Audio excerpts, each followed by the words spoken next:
কংগ্ৰেছৰ একো কথা বিশ্বাস নকৰিব। মানুহৰ পৰা চান্দা ল'বৰ কাৰণে প্ৰথমতে টকা নাই বুলি ক'লে, তাৰপিছত এতিয়া হেলিকপ্টাৰটো ঘূৰি আছে। মুখ্যমন্ত্ৰী হেলিকপ্টাৰত উঠিলে সমালোচনা কৰে, কিন্তু তেওঁলোক হেলিকপ্টাৰত উঠিলে কয় মই গৰু গাড়ীৰ পৰা হেলিকপ্টাৰ প্ৰমোশ্যন পালোঁ। গতিকে কি ক'ব আপোনালোকে?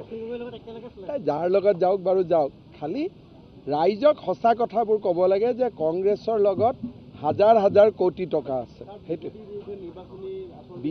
বিজেপিৰ বিৰুদ্ধে নিৰ্বাচনী আচৰণবিধি কি? মই এতিয়া ইমানে কেম্পেইন কৰিলোঁ, এটাও কংগ্ৰেছৰ বিৰুদ্ধে ক'লোঁ জানো? আমাৰ সমান ভাল নিৰ্বাচনী প্ৰচাৰ কোনেও চলোৱা নাই।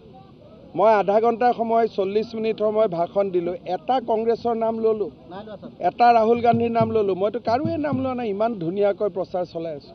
You see, the Congress manifesto is more closer to the people of Pakistan than people of India.